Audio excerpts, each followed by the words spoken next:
All right. Hello and welcome everyone to episode 43 of the Boy Young Boy podcast. I'm your host, Salvatore Stefanelli, and today we have a rink-a-dink of a guest. Oh, wait. No, hold on. Wait.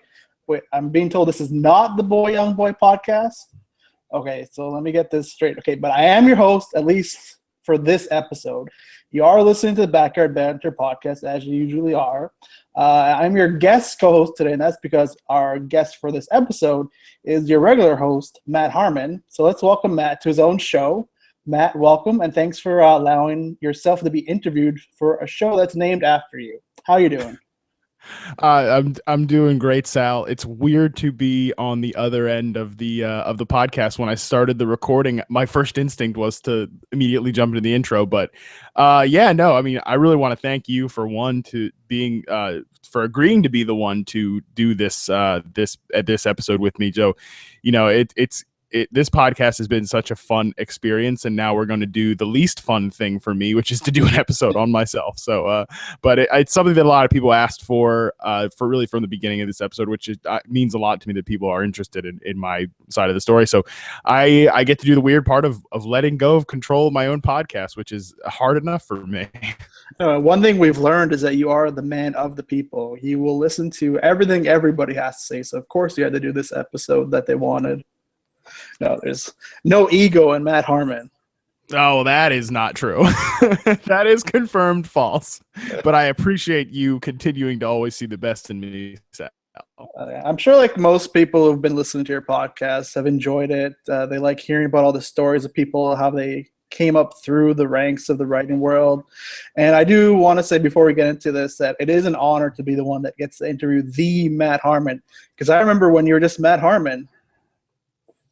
I mean that is really why I wanted you to do this, because, and we'll talk about that obviously at some point on the show.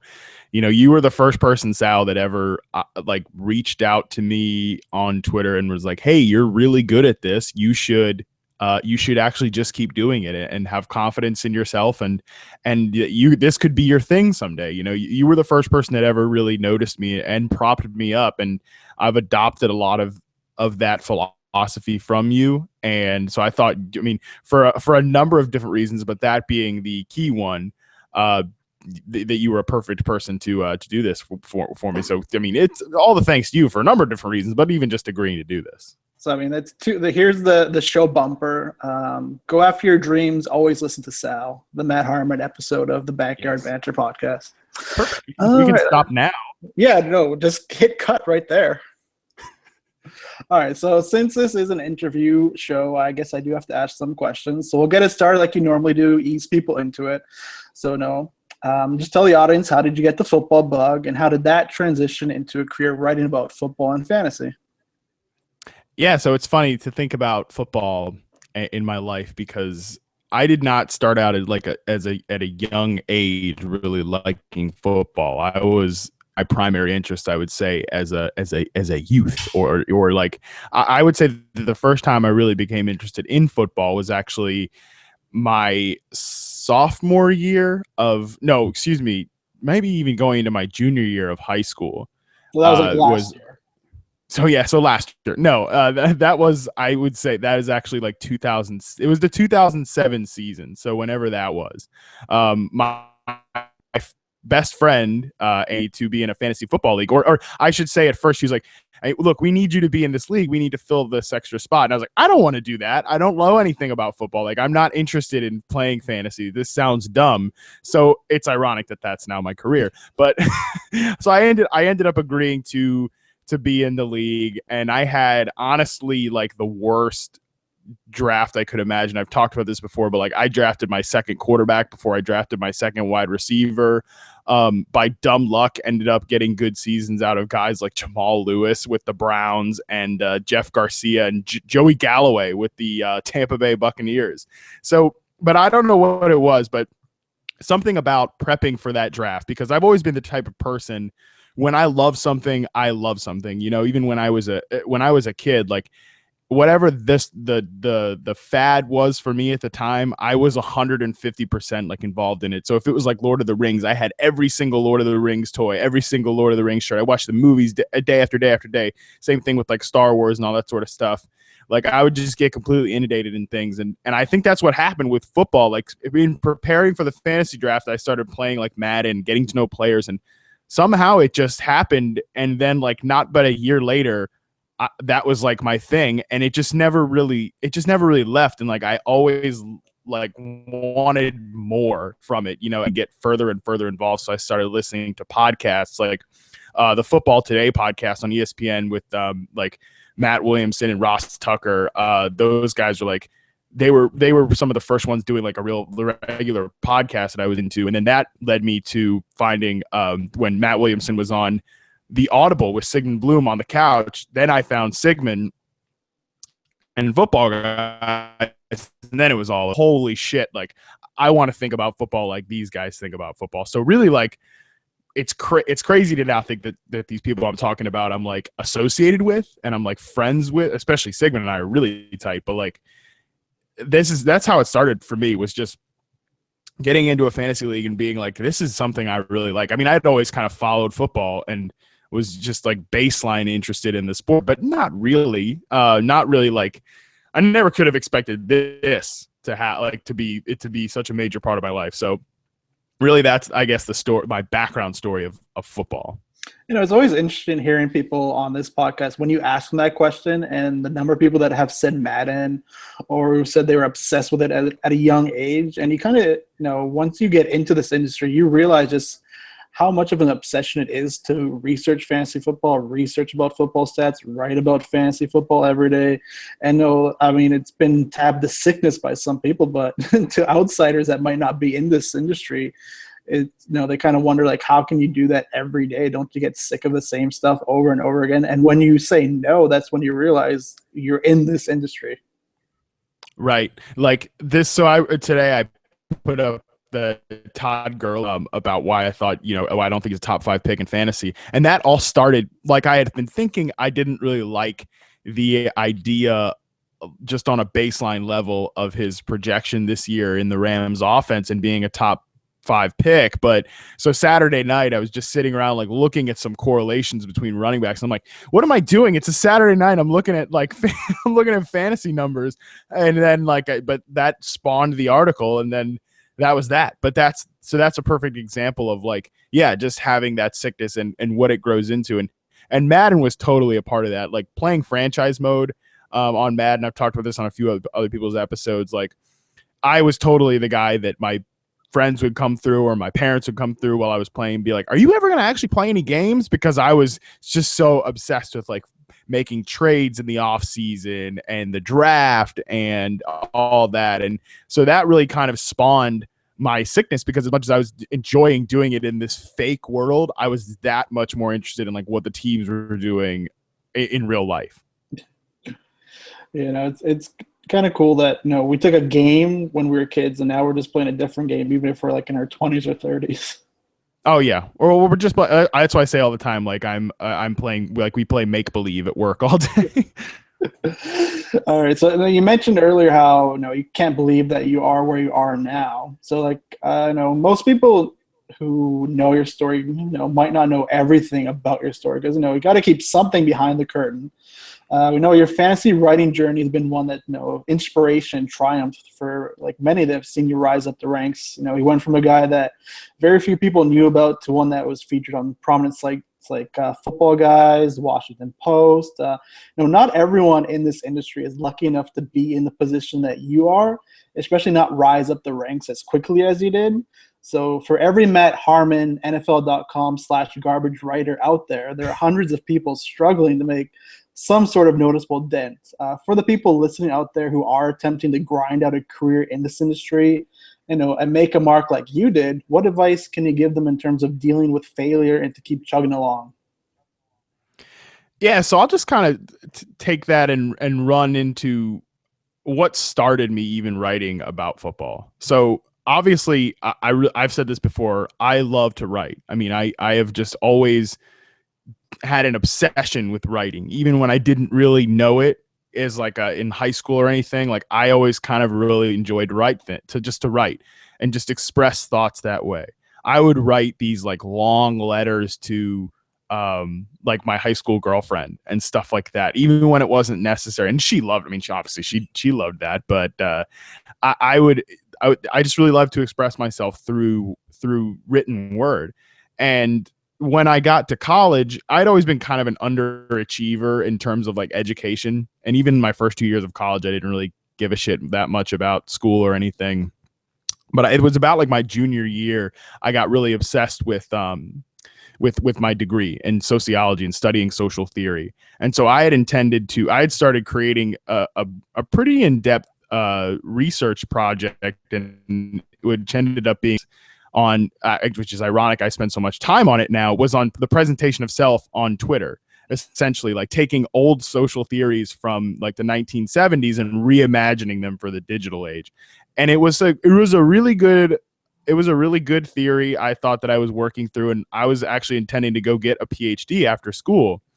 So this was 2013.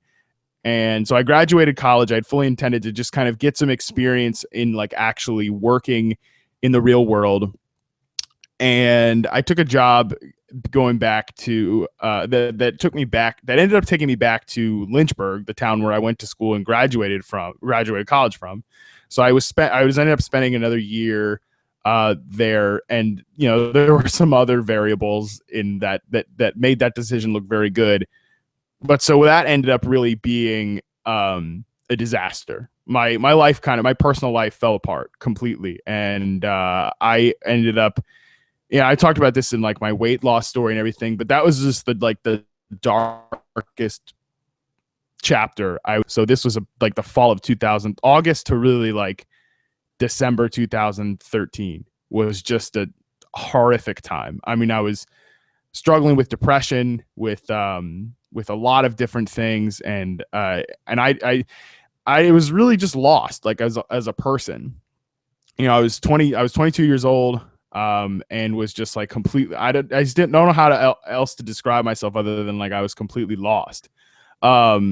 But again, I always loved writing, and that's at the same time that I started Backyard Banter, like the original website, and was like really putting all my time into it, just because I needed something to like literally survive, because I was at like my wit's end of life, and for a number of different reasons, just felt like I couldn't go on anymore. But the more I started like studying on all these football concepts and just putting all my attention into this, because I literally didn't have anything else to really fall back on. The job that I took was terrible. Just life in general was awful. So I ended up starting the website there.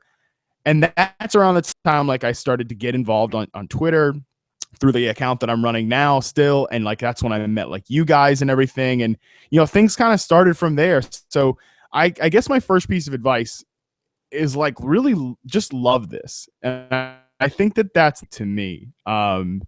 So I don't really know, that didn't really answer your question, but I think that's really the most important part of the start to my story, is like that this really came out of just this horrible, like shitty time in my life. So I would say like the first thing that is really important is just to like really love it. Yeah, no, like you lived through that darkest timeline, and you found a release that you can put your heart and soul into it to kind of, I wouldn't say stop thinking about what your personal life was like, but to focus on something else that could kind of get you out of those dark depths of where you were at the time. And you kind of, for some people who are in this industry nowadays, they kind of realize just how hard it is to balance a personal life and being a full-time or even a part-time fantasy writer. It's not easy. You kind of went the opposite way. You didn't, you weren't in the industry yet, but you needed something to uplift you, to get you out of your funk. So you put your heart and your soul into just starting this blog about fantasy football, about football stats, and little by little, it kind of got you out there to where eventually you are now. So for people out there that are struggling, to try and balance their personal life and their personal life and their professional life in this industry, some get in too deep, others focus on their personal life, some just kind of just let fantasy go by the wayside and becomes more of a hobby. Do you find that yourself struggling with that balance now where you're at after having gone through kind of the opposite? I think I'm always going to probably struggle with it a little bit. And I think that that's something that can be good and bad. So like right now I'm in just a really weird place, I would say, in terms of like if you listen to this podcast, you've heard me bitch about my dating life more than a few times. And I always have kind of struggled with like how to put other things before work. Like relationships is a perfect example.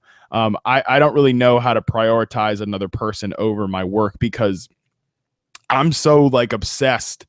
I'm obsessed with this in a good way, when it comes to football and wanting to be the best, like wanting to be good at it. I don't want to ever lose my pace, I guess I would say.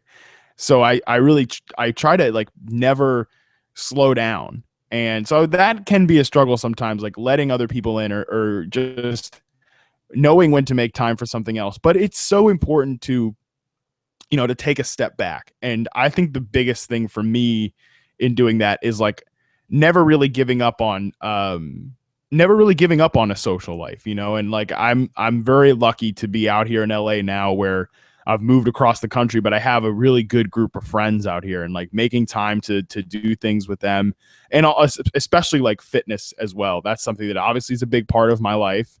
And so like I never compromise for that, even if I take like an hour and a half out of the day where I could be looking up something for football or, writing an article or doing another player for reception perception. I don't want to sacrifice the time to take care of myself. And that is really, I think, one of the most important things is like, you have to be in good condition as a human being in order for your work to shine through. And like, you can't lose track of that. So I would say that's something that's really important, and struggling through, balance is a big deal. Like I always joke, like, again, just back to my dating life. Every girl that I've really been with seriously since I started really doing this football thing has always been like, well, aren't you like, don't you wish I was into football more? Don't you wish that was a thing I liked? And I'm like, no, I don't, because like I do football especially now, it's my job. Like I do football all day. I think about football all the time. I'm on Twitter talking about football.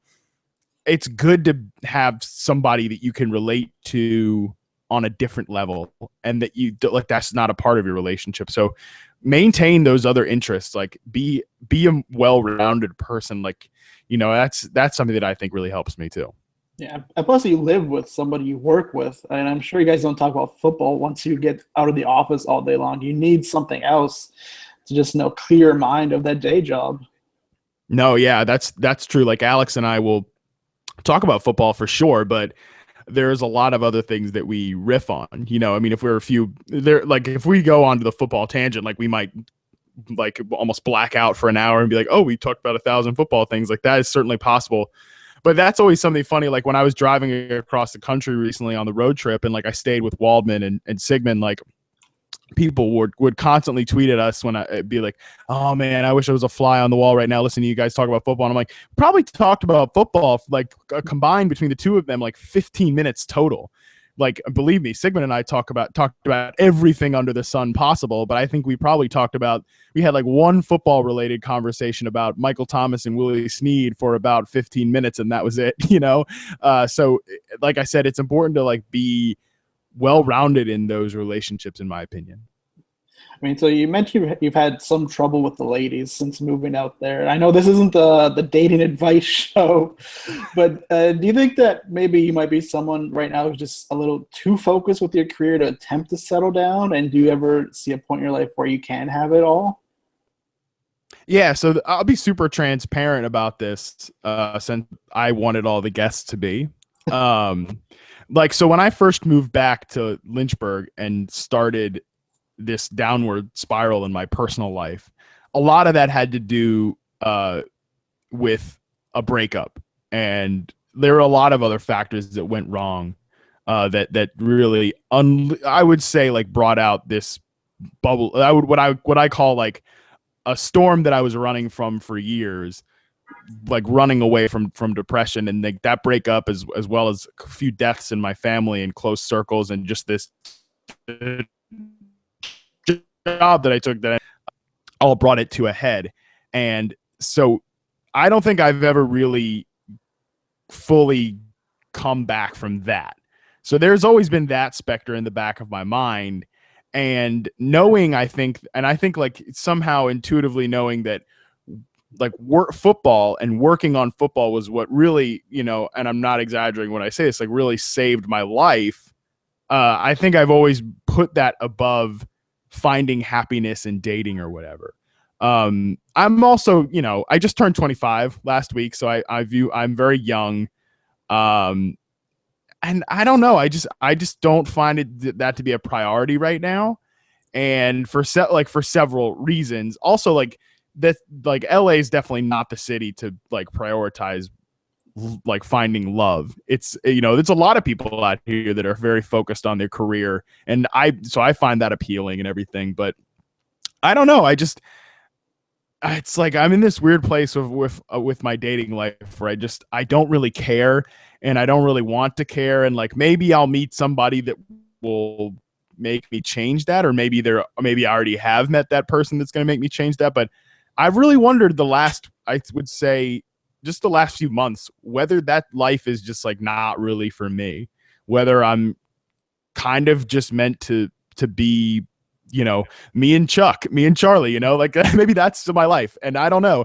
And I'm perfectly okay with that. Like I don't, you know, I don't really need another person. So I would say though, yeah, a lot of it is that I'm just not willing to like make the sacrifices in my work life right now. Like I can't imagine falling behind, or at least in my own mind, what I would imagine is falling behind in my football work, or like not having enough time to chart reception perception because I need to like take my girlfriend out, or I need to spend time with my girlfriend. That doesn't sound appealing to me right now. Yeah, I mean, that's good perspective to have at your age. You're still in your mid-20s, but there are a lot of people out there who are coming up in this industry who kind of have to decide whether they want to, you know, pursue this, or at least attempt to pursue it full-time and still balance that personal life. Like, you know, a lot of people have wives, husbands, girlfriends, boyfriends, and they have to sometimes figure out, do they want to, you know, spend 4 hours researching an article about Casey Keenum, or do they want to go have dinner with their family?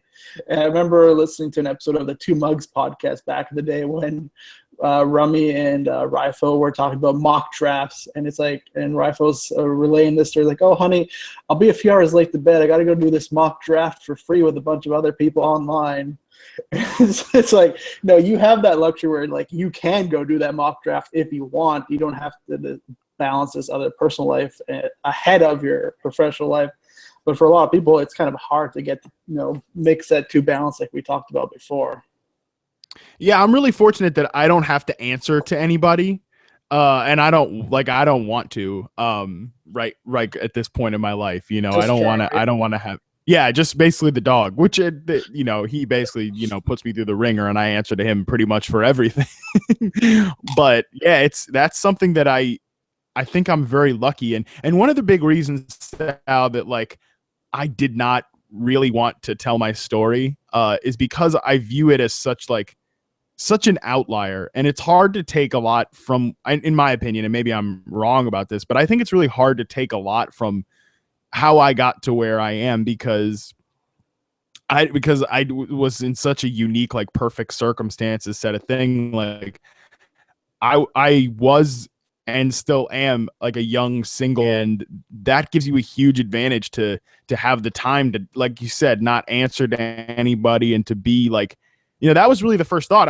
I can remember talking to my dad in about like around October or November of 2013 when I was first starting this blog and like was really enjoying it. I told him, I was like, Dad, I don't think I'm going to go to grad school anymore. I think I'm going to pull out of that whole plan and just pursue this football thing. I was like, I'm really enjoying it. I think maybe there's a small % chance I could make this my job. I want to chase that right now because I'm young and like I'm never going to have any better time to do this. And it was just like that moment of clarity. And of course, my dad like and I love my dad for this. He was like, yeah, do it. Just go for it. If this is the thing you want to do, then go for it. So that ability to not have to answer to somebody and just to be in control of my own life. And like, if I wanted to spend all night researching something instead of spending it with another person, that was something that I've had the option to do. And I've been in, don't get me wrong, like I've been in relationships since then. I have not been single since 2013. It's not been that sad, but overall, like that theme of my life from just not having anybody else to answer to has been a key part to my success. Yeah, but so as going after it, like you looked at yourself like, I want to do this. I don't want to go down the path I'm already going down, and you went after it. Like there had to be some sort of feeling or some sort of like thought process in your head. It's like, okay, I am going to go after this no matter what. Because a lot of people will look at that point in their lives. It's like, do I keep going down path A where I know I'm going to be doing this, this, and this? Or do I go down path B where I want to be doing that, but who knows what the hell as life has in store for me? Like I want to go write about fantasy football for a career, but I might not be any good at it. I might not have enough time to dedicate it to it. Like maybe I just uprooted my whole life to go from one side of the country to the next. But you went after that, and that's a story most people should hear. Like they should realize, it's like, oh well, he went after his dreams. It worked out for him. Maybe I should not be such a pessimist about what I want to do and go after it. Because I was in the same situation as you were once in my life. I was in my mid-20s. I was on the path to becoming a lawyer. I was studying political science at my local university. But I just looked at myself and realized, no, I don't want to be a lawyer. I don't want to argue in court because I just don't see myself being that type of person. And I watched this documentary about Kevin Smith, and he was talking about how he went to this film school in Vancouver, and I had kind of an itch to write like you did. Mine was more about screenwriting. So I uprooted my life from one side of the country to the next to go after that type of career and those dreams, not knowing what would happen. So I think there's some sort of quality in a person when they actually go through with what they want to do. I think that's the best thing you can have is when you have clarity on what you want. And I think I had it in that moment that I did not want, I was miserable. It was literally it's just such an and I do kind of intend to someday write a book about that that experience and leading to getting out to the other side, because there I struggle, we'll talk about this later, but I struggle with the meaninglessness of fantasy football as my job and all that, and so I want to have some other thing where they feel like I'm doing something meaningful in the world, and I think relating this story to people is important too. But it's a struggle every day just to survive and just to get up in the morning and live my life, because it was just this my ass this time in my life. But having that clarity in that moment that this was the thing that was making me happy. When I would write an article, even if nobody was reading it, and nobody was reading Backyard Banter at that time. I was literally nobody. Well, even before you, Sal. Even the 2 weeks that I existed before, before you. But it was that realizing that was making me happy, and that in a time of my life where I was anything but happy, the thing that was keeping me going. And it was hearing that from people too, getting that support. I can't even tell you how much getting the support from you. And I remember the first time the first writer that ever noticed me was actually Kean Fahey he's writes for Football Guys now and for a few other places. He was the first person that ever I tweet, he was talking about the Jets defense, and I had written a film study on the Jets defense up, and I just tweeted it to him with a link, and he shared it and was like, hey, a lot of people have asked me to read stuff. This is the best thing I've read out of that group from Matt Harmon, and then he followed me and shared the piece. And I remember I was at work, and I remember seeing that tweet, I freaked out because somebody noticed me. And from then on, that moment, and then you, Sal, sharing some Chase Daniel article that I had written, of course, mediocre quarterbacks are totally up your alley, but but getting that affirmation and having people tell you you're good at this, that was what made me think why should I put artificial limitations on this thing? If I really love this, and I've seen people seem to think I'm good. I should try to make this whatever it is, even if the odds are incredibly long that I'll ever have a job in football. I at least owe it to myself to try. Yeah, and that's the type of hope people out there listening to this podcast need, especially the people out there who maybe just wrote their first or second blog post and just need a little bit of inspiration to keep going. And I think a lot of stories we've heard throughout the podcast have been that story of hope and inspiration to just keep going, which has been, I think, a big reason why this podcast has become so popular in the industry. But no, we'll go back a little bit to maybe the darker times in your life and bring it back to the positivity, because you mentioned earlier your weight loss, and that's something you struggled with earlier in your life. It's been chronicled on the web. It caused quite a positive stir on social media when you released your article and everybody was sharing it. I know it's an inspiring tale, and one you don't want to rewrite. I know you've been open about your diet, your food takes, how you work out, how you try to keep that lifestyle now. And on the episode with Bob Harris, which was not that too long ago, he discussed just how difficult it is to keep up with an active lifestyle in season. You mentioned our jobs are sedentary. We pretty much sit at a computer desk all day long. We're sitting at a computer desk right now. Yeah. Now, having been at your current position for the past year and heading into the second season of it, how do you motivate yourself to just keep going and not relapse and going back to the lifestyle you used to live that obviously you don't want to go back to?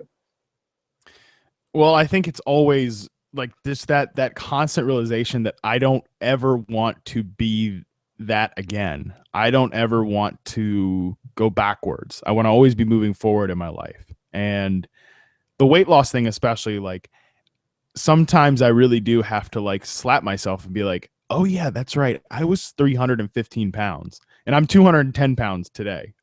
So I'm about 8 pounds less than when I even wrote that article, because just continuing to push myself and everything. And I guess it's just the realization that, like, I don't ever want to go back to that. I don't ever want to be that unhealthy person again, and just constantly reminding myself of that and knowing how easy it is in this industry to slip away from that. And I think it's just putting things in perspective too. Like, yes, I want to put as much preparation and energy into my work as I possibly can.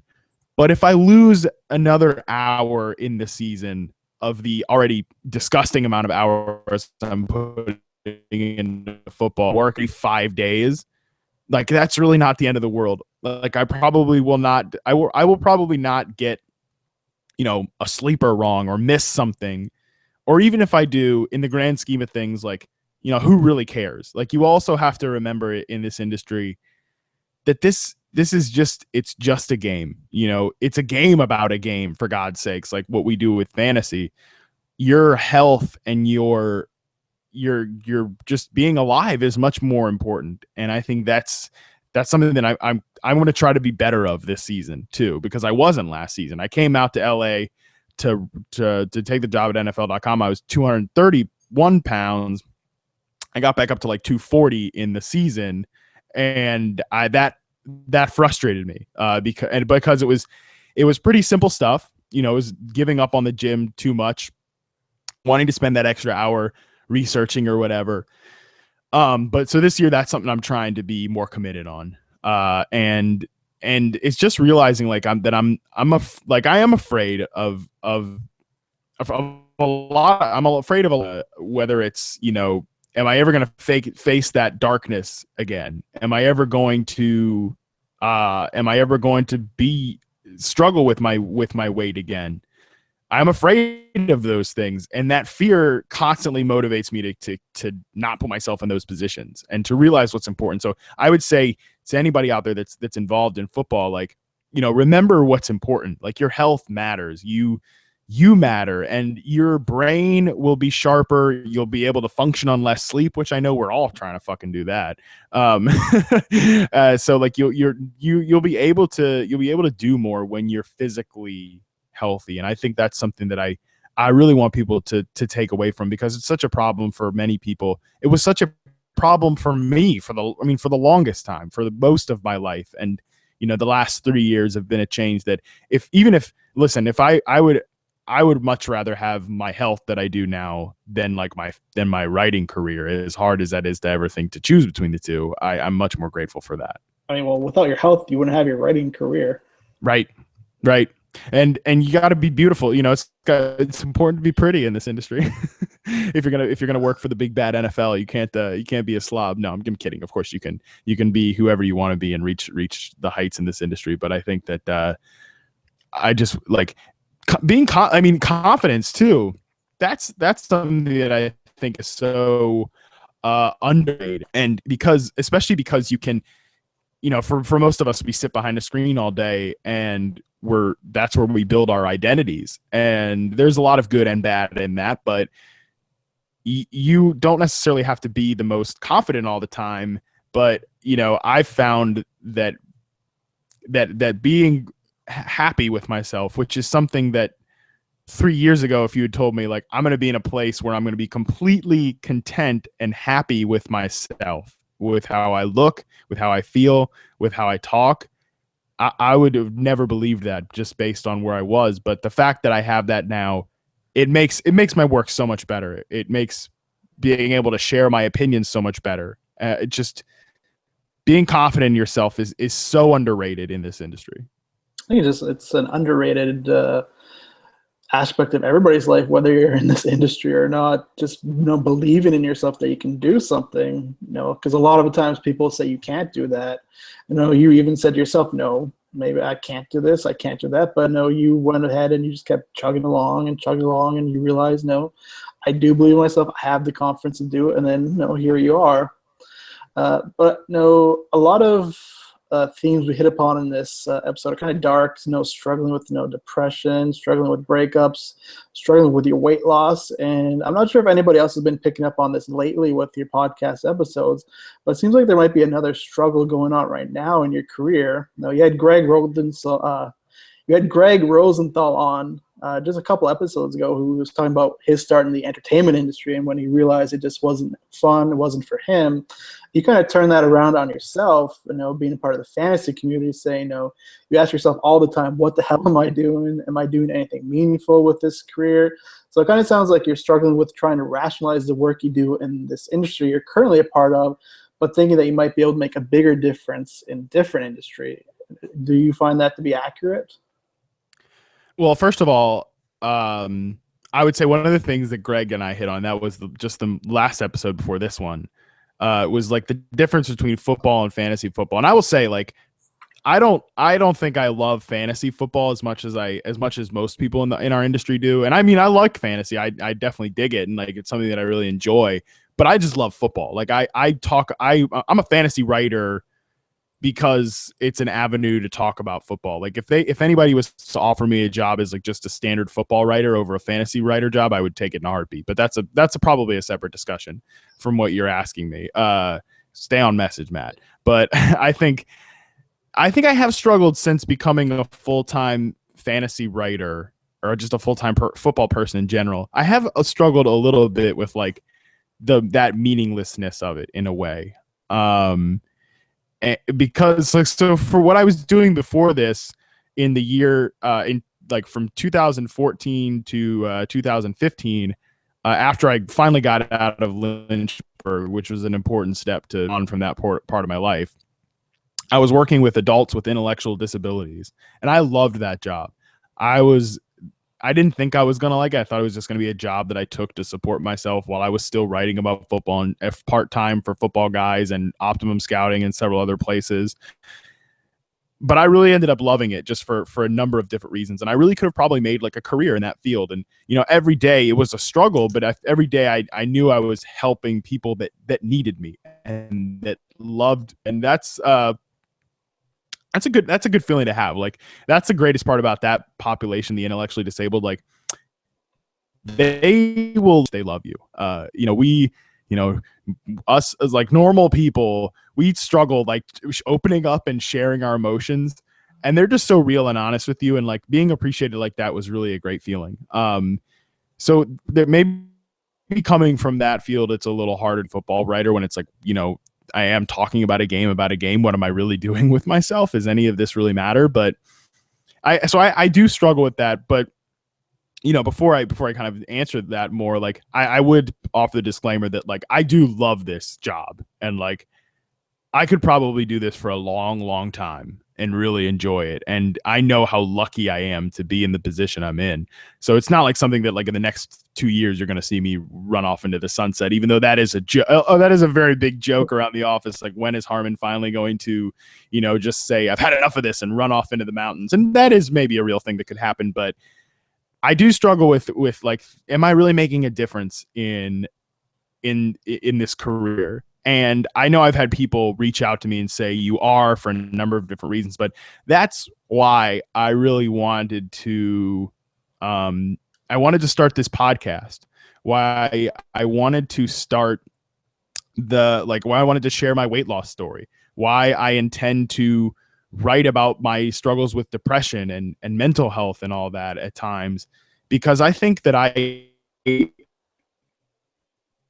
self-inflated importance or whatever, but I really feel like I have the platform that I do now with NFL and everything to do more than just be a football writer. I want to help people I want to help people with their struggles in life. And I want to be, and I don't think that I went through what I went through and came out of it on the other end just for myself. I think I'm meant to be like, I don't know, an example of that positivity. So that's something that I think I take really seriously, is the idea that I'm supposed to do more with the gifts and the platform that I've been given than just write about football. And so that's why I do intend to do more things like that, and why I've already kind of started doing that, because I want people to know that there's more, that there's positivity out there, and you should be chasing it. I know you said you were trying to stick on topic with the question I asked, but no, just the episode before that, you had John Moore on, and you asked him that question about what type of writer does he categorize himself, and he said he's more of a draft person than a fantasy football player. And you kind of went off on that, saying you root for the players, the storylines. You care about that more than you care about your picks being accurate. And you said, no, maybe fantasy football is not your thing. So as being a fantasy football writer, you might have touched upon this earlier, but kind of just like expand on it. Like, how do you make peace with being a fantasy football writer, and someone who might not really want to consider themselves just a fantasy football writer? And what does that mean for the future of Matt Harmon? Oh, well, I mean, that's why I still do things like all the reception perception profiles on Backyard Banter, which, even though I write about football all day, sometimes I'll come home and write about more football. Because I think that there's just more to what I have to offer than just the typical fantasy stuff. And, there's nothing wrong with that. Like, if that's what you want out of this career, and you love fantasy football and you want to do rankings and sleepers and busts and all that, and like, that's totally cool to do that. And, make it be the best one to do all that.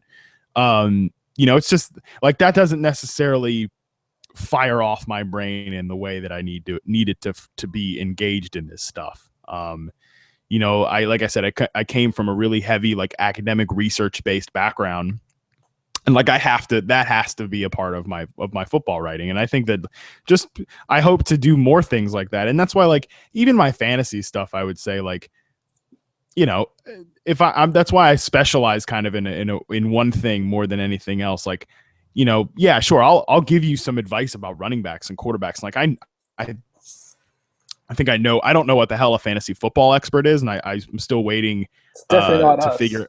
No. I'd like, definitely not us. I'm still waiting to hear, like, when did I apply for fantasy expert status? I remember applying for a job as a writer. I don't remember that, and I don't remember ever wanting to be called that. But it's a whole nother discussion there in and of itself. But like, so like, I think I know enough about fantasy, though, like any other jackass who plays fantasy football, to talk about, like, hey, here's some good quarterback picks, and like, I'll spend a hell of a lot of time researching, running backs and all that sort of stuff. But like, yeah, I have something, I think, that I will always have my baby. And I think that's important too. Like, doing what kind of content you want is important as well. Like, yeah, there are plenty of things at NFL that I have to write that, like, if it were up to me, I would not necessarily be writing them.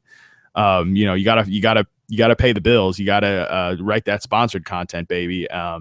But at the same time, you've got to always find something that makes your brain engaged.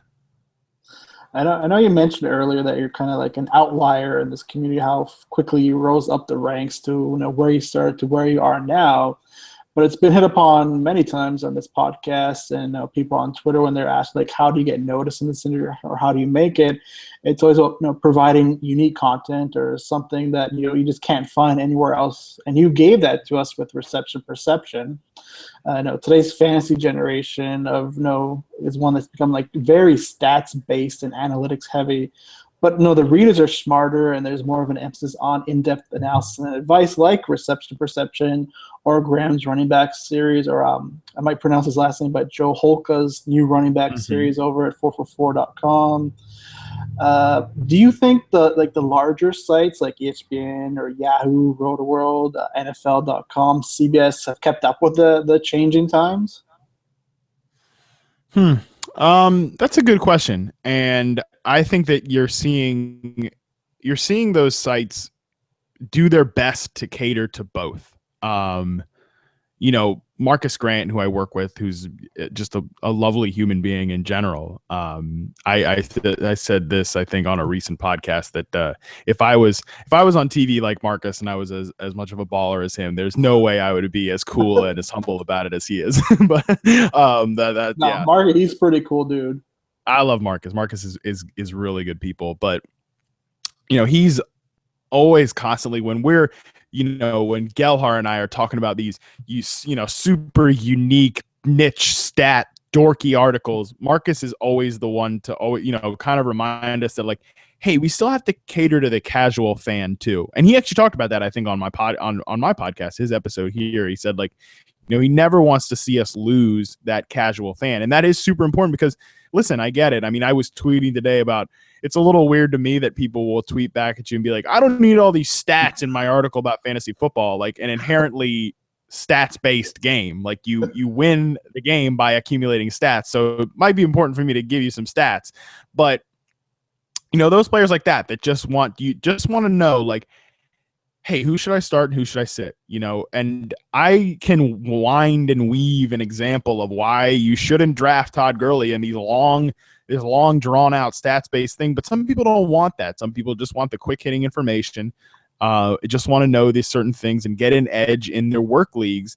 Not everybody's as much of a sicko about this as we are. And I think, especially now working for a much more mainstream website with a lot of casual fans, I have noticed that then talking with some people back in the fantasy community, like, man, we really are out of touch, like us on Twitter, us in fantasy Twitter, like we are super out of touch with how the casual fan thinks. Like I'll get responses from guys in the, that are deep into the community like I am that are like, don't we already know that? Like, isn't that like accepted general knowledge? I'm like, nah, man, it's really not, so we can never leave those people behind because everybody is important that follows this sport and follows the game of fantasy. Like, so I think those sites are doing a really good job of bringing in people like, Roto-World does a great job of bringing in guys like Rich Rebar who know just so freaking much about everything. I mean, Evan Silva knows everything about everything with football, but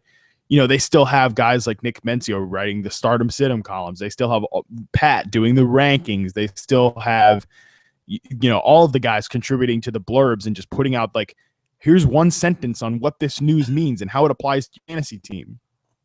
And that is super important. So I think there are plenty of sites, that are doing a great job. And like us at NFL, that's why we have guys like Marcus who can write, the mailbag and gives those casual fans some really good information. And, Rank can appeal to people in different ways, and James can take he's doing a news and notes column that's like that, where you just take the news story and you give a little fantasy spin on it. Then there's me who writes 3,000 words on one player and approaches things from every stupid angle possible. It's all about building a team that's versatile. Right. I mean, like, we understand there's the casual fans out there that want their standard 10-team leagues, go running back, old school. And then you see someone, like our friend at 14-team mocker just tweeting out at ESPN, like, I want my 14-team mock draft with 3 wide receivers PPR. But being in this industry, and we've mentioned it, you have to have sometimes a unique way of getting noticed just because there are so many writers out there. but you also mentioned how there's just so many casual fantasy football players out there that we also have to make sure we cater to.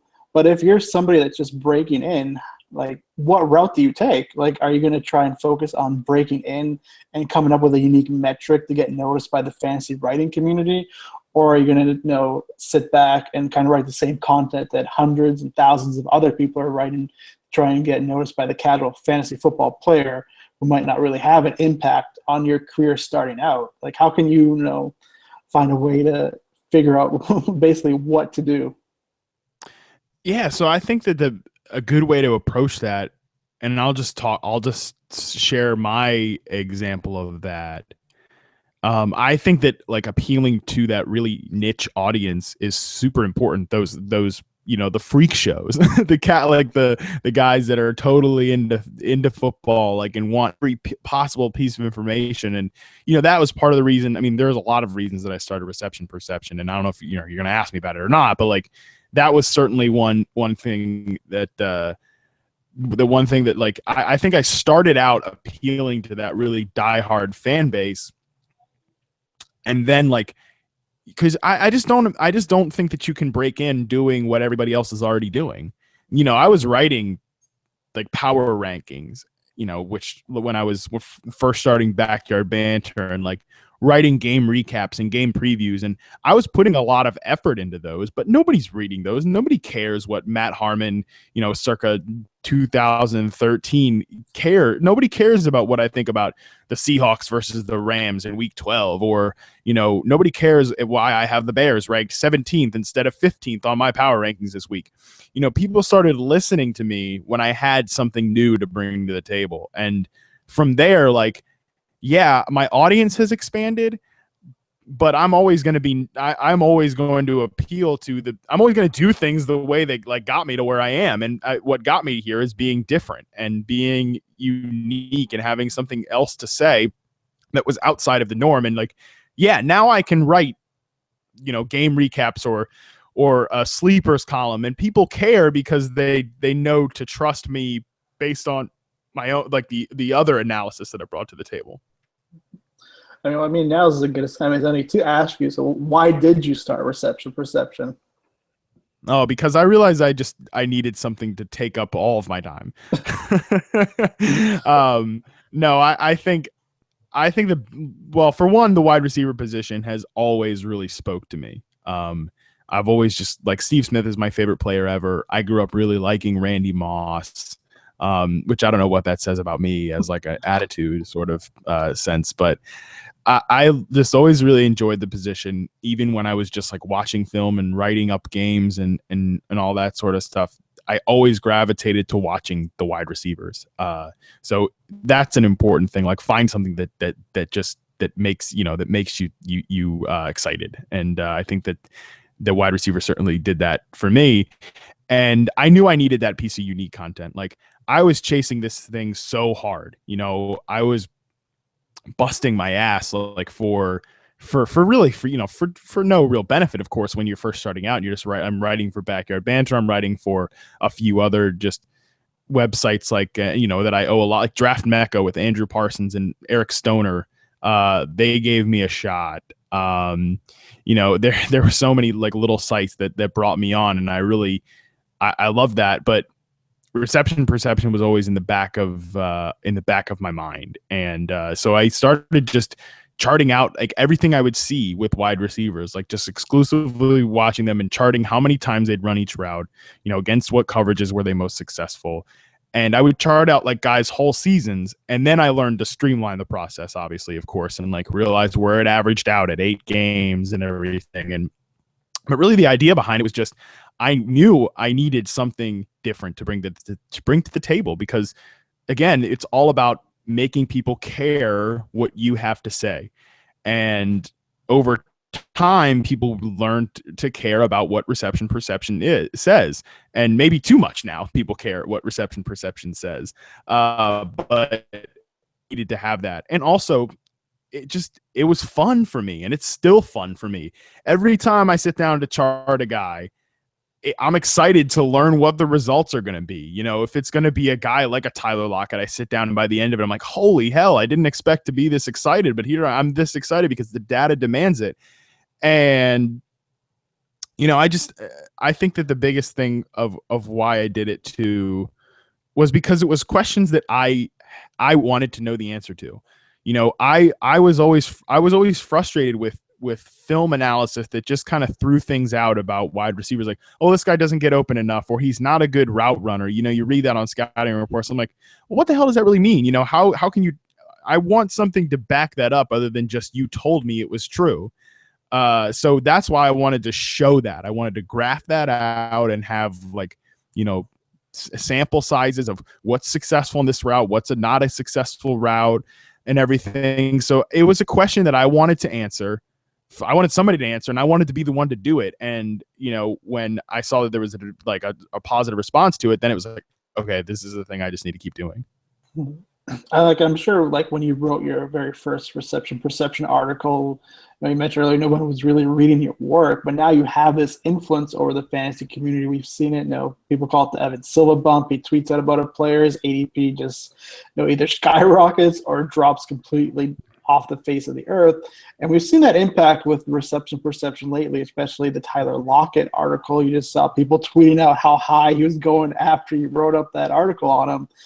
Yeah. Does that go through your mind when you're writing up an art, like your reception perception article? Do you kind of sit back and think to yourself, like, when I release this article tomorrow, there's going to be a storm of people coming at me and looking at this guy's player from a different perspective that they didn't before? And how do you feel about that?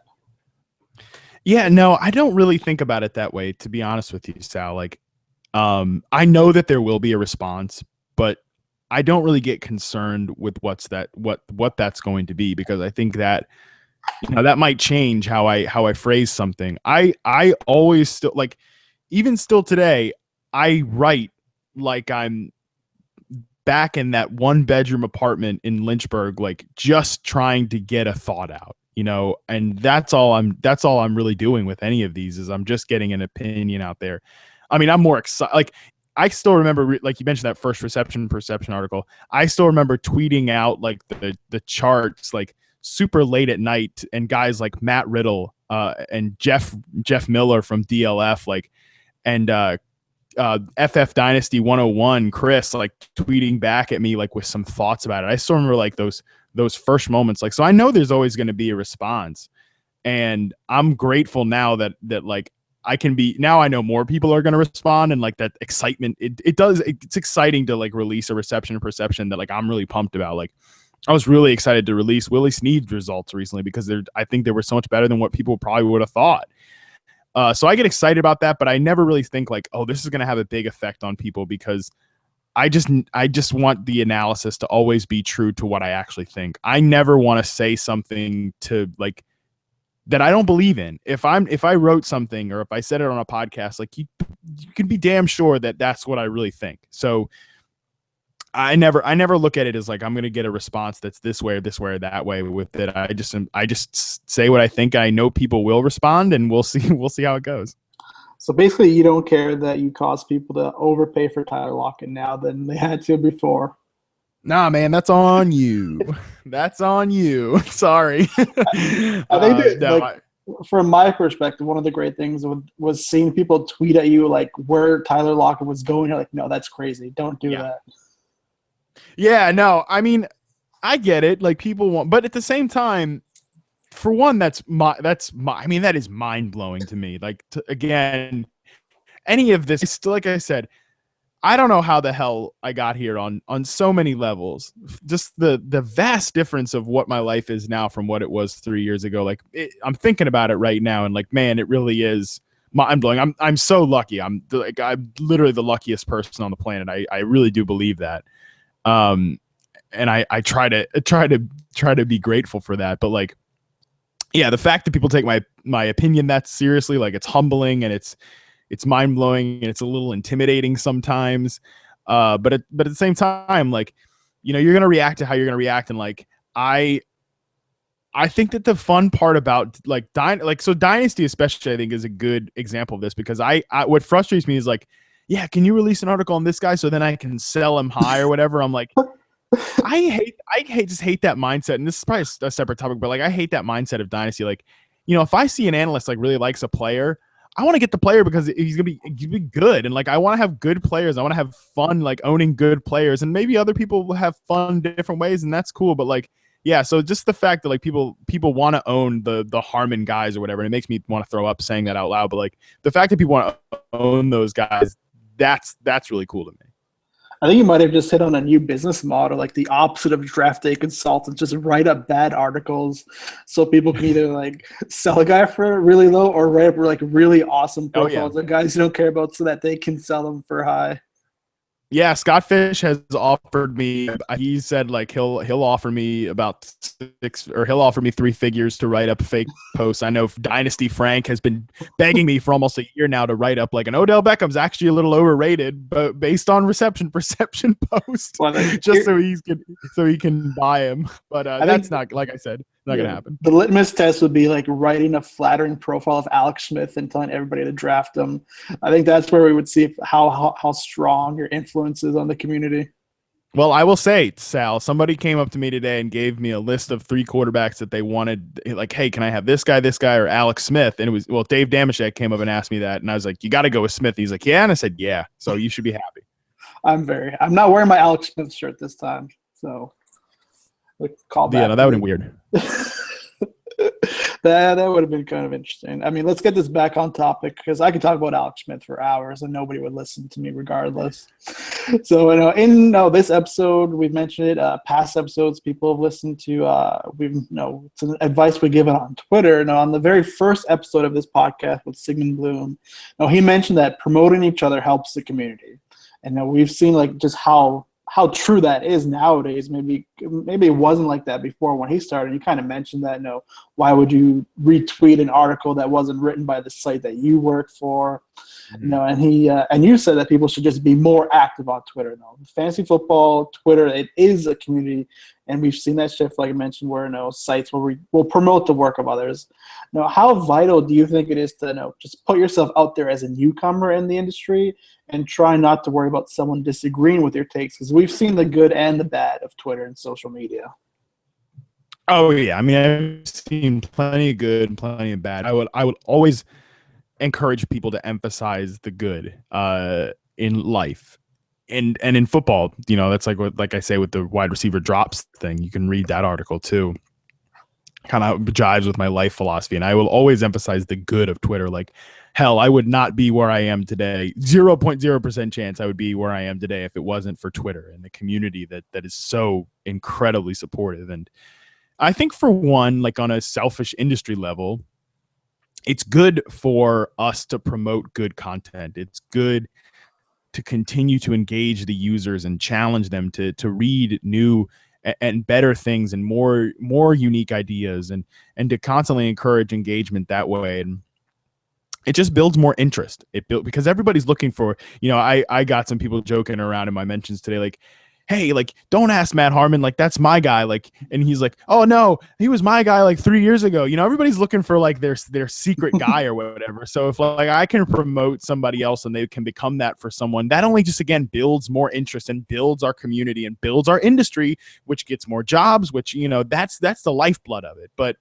just from like a personal standpoint, it feels good to support other people. Like you should,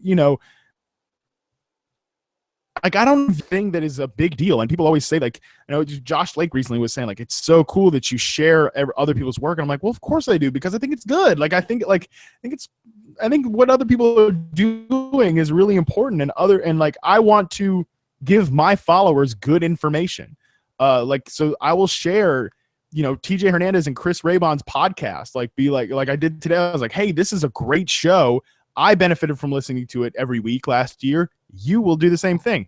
Like, I want the people that follow me to have access to good information. Like, again, I think the fact that so many people follow me on Twitter and care what I have to say, like I said, it's a little intimidating, and it's also something that I take seriously. I think that they're there to get good football information from me, and the fact that they put up with so much other bullshit that I tweet about shows that they got to put up with a lot, and I should give them something back. And And for our other fantasy writers, like Sal, this is something that you instilled in me, just in you being like a mentor to me, was constantly paying it forward. And like I said, I know that I am so lucky to be where I am. And I'm very fortunate and grateful. And I think, when I told you that when I first got the NFL job, before announcing it to everybody, that was the one big thing that you said to me, was pay it forward. And I try to do that every day, whether it's just sharing something on Twitter with a retweet or a quote tweet, or encouraging somebody, or being open to reading new writers' work.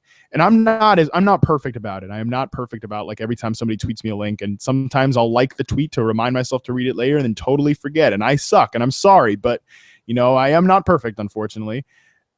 But just being open to that, it's so important. It's so important to grow make each other's experience better, and to grow with each other.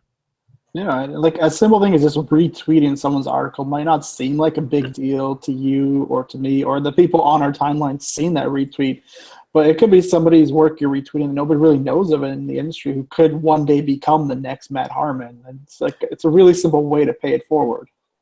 Oh, I still get jazzed when anybody I know retweets me. I mean, Sally, you can retweet me and I still get psyched about it. Like, Silva retweets my shit and it still blows my mind, like, I mean, I write for NFL.com, and like a ton of people read that website. I probably don't need retweets to get more reads, but it just feels good. It feels validating. And like I said, that validation at that dark period of my life was so important. Like, it kept me going. It kept me going for this wild, crazy dream that I had. And, on just the off chance that I can give somebody even a fraction of that feeling by sharing their work or praising their work, I mean, I'm happy to do that. So I know on your show, when you're the host, we always have to compliment you at least once during every episode. So I'm going to kind of put you on the spot here right now. I sent out a tweet asking people who their favorite guest was on your show. And we had a lot of answers. We had Matt Wallman, Sigmund Bloom, Uncle Chaps, Josh Norman. Like, you can go down through the list, and I bet there's probably one person that would say everybody that you've been on the episode has been their favorite. So like, you've done 42 episodes now. So why don't you share with us what your favorite moment has been on this Backyard Banter podcast with Matt Harmon, and what maybe the most inspirational piece of advice one of your guests has given? Oh man, this really is putting me on the spot, because I honestly feel like I came away inspired by each of the 42 episodes. And I really legit mean that. Every episode, I feel like I learned something, which was probably why I started doing the podcast 2 times a week. Just because I wanted to get more inspiration from these people. I wanted to hear these great stories, and it's really hard to pick. Oh man, I will say, one of my favorite memories was episode 5 with Josh Norris. And I have known each other on Twitter for a long time. I think even he started following me kind of not around my start, but in that same sort of time period when I was still living back in Lynchburg and everything, in pre-reception perception. He started following me because I was writing about the Carolina Panthers for Draft Mecca, and he's a Panthers fan. So Josh and I followed each other on Twitter for a long time, and but that was the first time we ever talked face to face or whatever, through the video here. And we got along really well. And it was basically we were longtime friends. And we talked about dating and how because we're close to the same age, and how difficult that is, and the struggles of maintaining that balance between a personal life and the professional life and everything like that. And just some of the weirdness of it all, and struggling with being young and being kind of lost in the world and everything. And I just felt that was a moment that was cool to experience with Josh, but also as a larger point to kind of emphasize that we really do get involved in each other's lives and become important to each other, even in this weird space. So that, I think, was probably one of my favorite, just straight up memories from the podcast. In terms of inspirational moments, I don't know. There's honestly been so many, and I really am trying not to cop out of this by saying that, but there really has been just so many good inspirational stories that I really feel like I benefited from hearing. And I mean, whether it was the fantasy footballers, like recounting their story of like, you know, being just a bunch of regular guys that eventually, like now, like I met them in person and like saw them operate, and like those guys literally run an empire. Like that was really inspirational to see. Obviously, anytime I get to talk to Sal Stefanali, that guy is a beautiful moment. His episode was great. Talking to Graham Barfield, like seeing another person that's like in kind of a similar place to where I was, and then going back and like, you know, seeing him create unique content, like that was a great story. Mark Schofield's episode was amazing. Episode 10, all the way back there.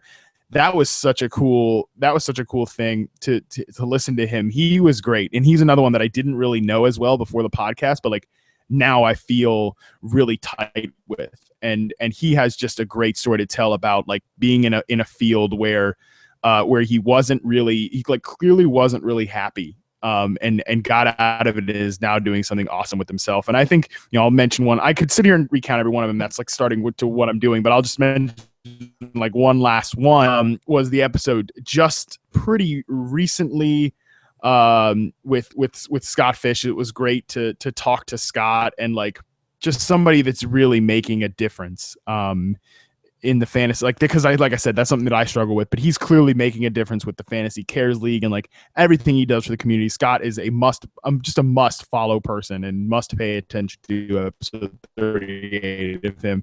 Cheated. I'm going to say one. Well, I cheated. I'm going to say one last one. Mike Taglia's episode just recently also was great too. Mike is just one of the most nicest, genuine people in the world, and I'm really happy to call him a friend now. I got to meet him and his wife just this weekend, and you know, I really struggle obviously with relationships, clearly, and love and all that sort of stuff, but I really do believe in like the power of love and like two people connected with each other that are clearly soulmates. I think that is one of the most powerful things that we can experience on the planet. And Mike and his wife really definitely have that. And hearing him talk about her on the podcast was honestly, it was like a little moving. So like that was another one. So I named like 10. Sorry, I cheated, but those are the ones that came to mind. Technically it is your podcast, even though I'm hosting. So you rambled on as long as you wanted to. But I think it's probably a good idea we start wrapping this up because we've covered quite a bit of ground.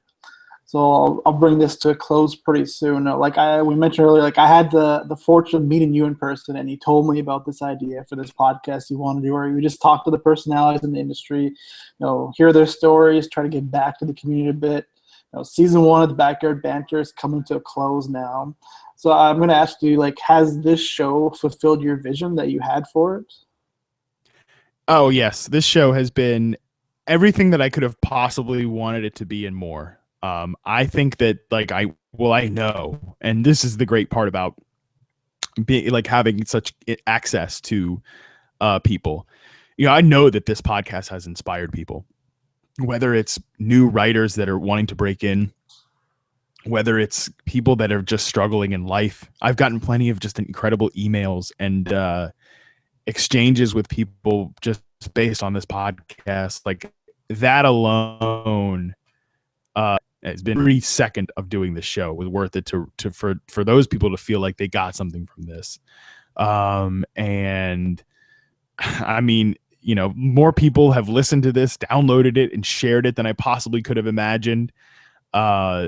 Seriously, I thought like maybe 5, you know, like niche, like new writers would really dig the show, but like, you know, to see so many people in the community constantly tweet about it and to retweet it and to share it has been, I mean, it's just been amazing. I've been very fortunate that people have been so grateful in sharing the show. But yeah, I know that it's made the impact that I wanted it to, and that's why I intend to do a season 2 of this show next off season. You know, continue, and not to mention because there's just like so many people I could interview. You know, think about like just the fraction of the equation that I've gotten to in terms of like personalities and analysts to get on this show. Like there's so many more people I want to talk to. That alone makes need for a second season. But the fact that I know that people were inspired by the show, to be able to chase this dream, that's awesome. It's like it's a little, yeah. It's like. No, it's definitely made an impact for a lot of people that listen to it. And I know for myself, it's just been inspiring to hear the stories and the people's journeys, just like I'm sure how everybody else that listens to this kind of feels the same way. And it's good to know that you are going to do a second season, because I'm sure many people are kind of wondering if you would or wouldn't. So I know personally, I'm glad to hear that there's going to be a second season. I look forward to that.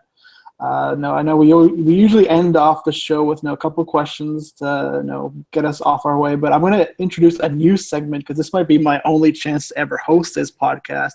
Oh, wow. So I'm throwing in a rapid fire question segment. I'm just going to ask you a few questions and you just give me a few quick answers before we close this thing off. So first off, what happens if Tyler Lockett does not have an Allen Robinson breakout this year?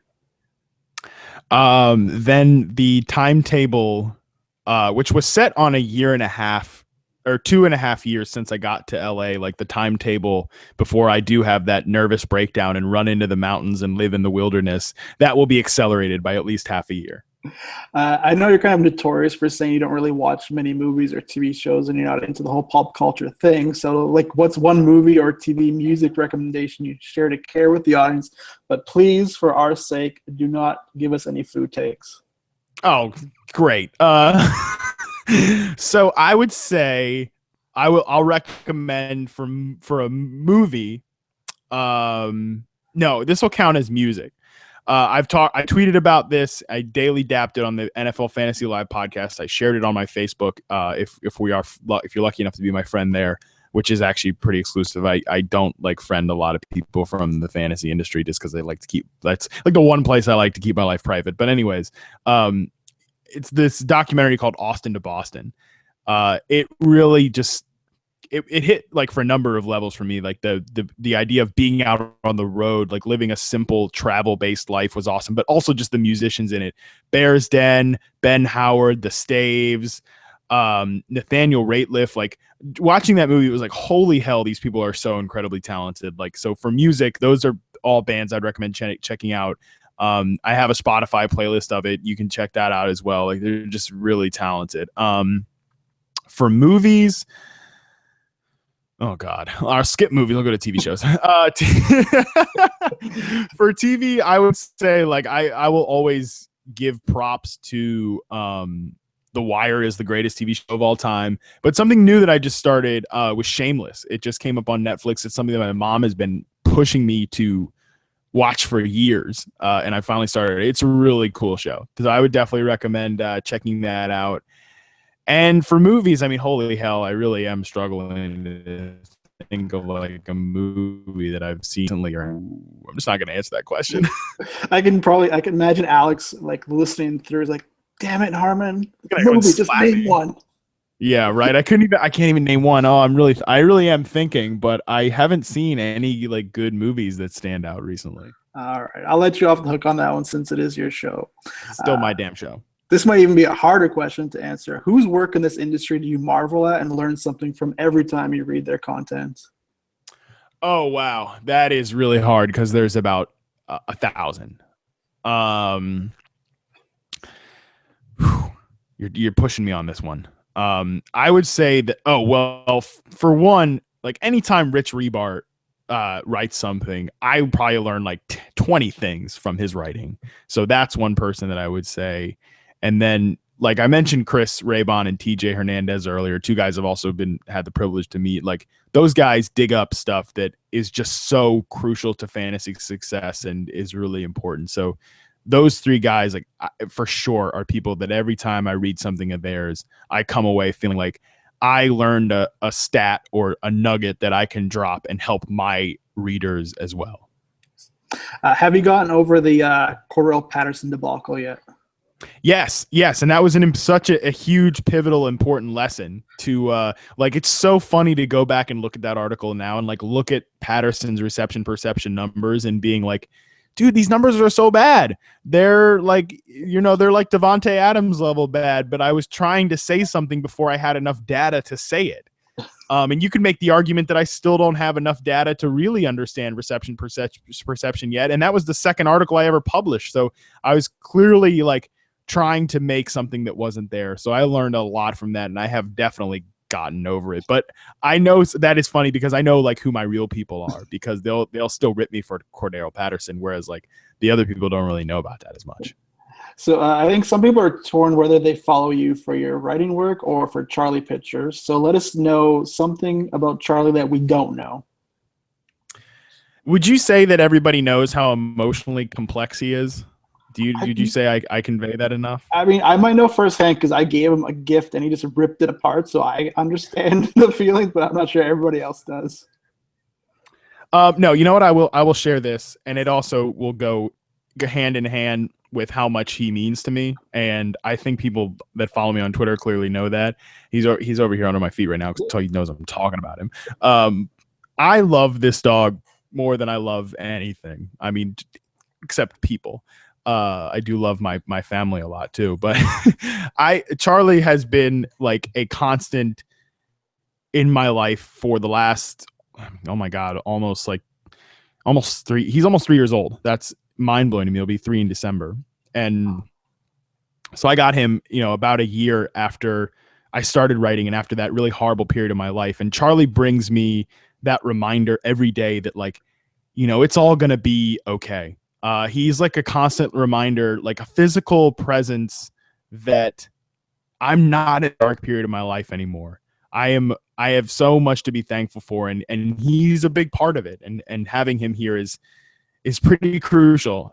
So I would say that, and the way our personalities rub off on each other, I think is something people probably don't know through Twitter, but people that meet the two of us clearly understand. Like, perfect example is on our road trip. Everything that we would do hesitant to do, and that's totally me. I'm always hesitant to take a chance, but then I've learned the last 3 years through this whole football experience to just trust the universe. And it's almost like I am the universe, me, saying, hey, can you just trust me, we're gonna get through this. And now he's like this. So that's an interesting dichotomy. Nice. So here's the last question from the rapid fire segment. Has anyone mentioned to you that you kind of look like Alvin the Chipmunk in your new NFL Twitter avatar? I hate that avatar, and let me tell you why. For one, I should have trimmed my beard for it. I left it too long, so it looks like I don't even have a neck long for it. That's annoying. And also, I swear to God, I went into that photo shoot and I even said, I'm not going to smile with my mouth open because I don't like the way I look when I smile with my mouth open. I prefer it to be closed. And I don't know how they got a picture of me with my mouth open, smiling off about it, but I'm not gonna pull a diva move and go back and be like, I need a new headshot a month later. So yeah, I'll just have to wait for a while. I'm surprised it hasn't become the new crying Jordan. Well, it has been crying Jordan already, of course. No, I'm surprised that avatar isn't the new crying Jordan. Oh, sick. Thanks, Sal. That's kind of a burn on my own show. All right, so we'll wrap this up pretty soon. We throw around the term fantasy friendly a lot in our analysis, but kind of bringing that backwards. Is there anything in this industry you find fantasy unfriendly? I would say not realizing that players are humans is fantasy unfriendly. Unfortunately, fantasy does kind of lead us to dehumanize the players a little bit, and that sucks. And that's something we should always be cognizant of. I've gotten the privilege to meet players in person, which is great. Allen Robinson, obviously being the most notable one of those, and realizing that those guys are human is important because I think it makes the game more enjoyable because you get attached to human beings' success, and that's fun, and you should feel that. But also, it just makes you more sensitive and not an asshole about it. That's the problem. I hate that fantasy players get stereotyped that way, but unfortunately, there are people out there that do that tweet at the players and they have shitty games, or I remember somebody being like, how do you think Allen Robinson feels that he only had one catch during the fantasy playoffs? Which I'm like, for one, it was a one catch and a touchdown, by the way. But also, his team won the game. I'm sure he doesn't give a shit that he had one catch during the fantasy playoffs. So just, I would say not remembering that the players are humans is fantasy unfriendly.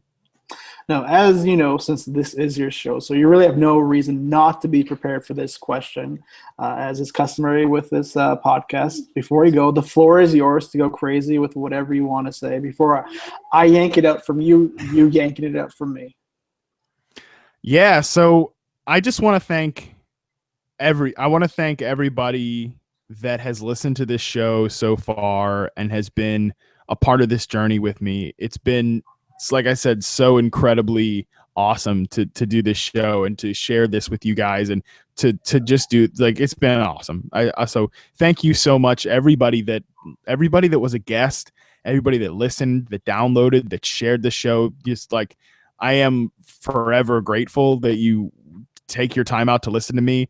And that also extends to everybody that follows me and reads my work. Like I think I tried to convey in the beginning of this show, like, doing this really did save my life, and it continues to keep me going every day. And you have no idea how much it all just means to me. Like, I am very, very humbled and grateful that people follow me and pay attention. And it's something that I never dreamed was possible, but I get to live that dream every day. And, lastly, I want to thank everybody in my real life that got me here. My parents, we're not gonna go through and literally thank everybody, but like, I had such a great support system that encouraged me to go after this. And if you're out there listening and you're one of those people, thank you. I don't know how else to say it, but like, you're all a part of this. Everybody that had a hand in it. It's awesome. Then thanks. I don't know. That's all I really have to say. This question is hard to answer. Now I kind of know what everybody else feels like. Yeah, right. No, it's difficult, but yeah, I'm very grateful to so many people, whether it's, and God, like everybody in the community too. Like, just, if you had a part in this story, guys like you, Sal, Sigmund, and everybody else in between, you did have a part of it in this. And I hope you all get something out of my success, or whatever it is that I'm doing, like, because it's all like a part of you too. Yeah, I think it's safe to say, I can speak for everybody that's listened to this podcast, that we have gotten something out of it. So thank you, Matt, for starting this podcast. Oh, well, my pleasure. Even if it should be named the Young Boy Podcast, but that's another story. JJ literally ruined my life with that nickname.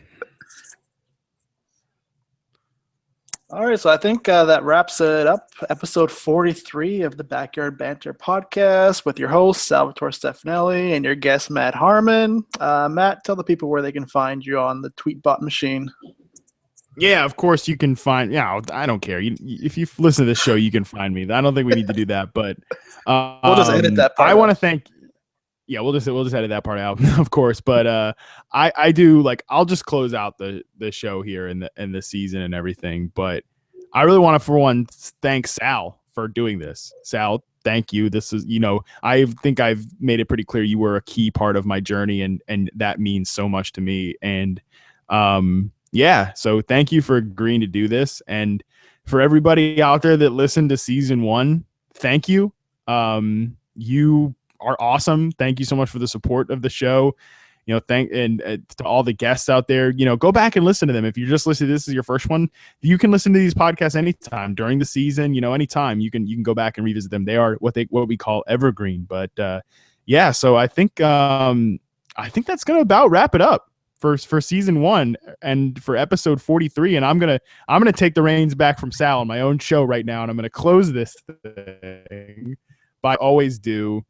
Thank you so much for listening, and I hope you learned something.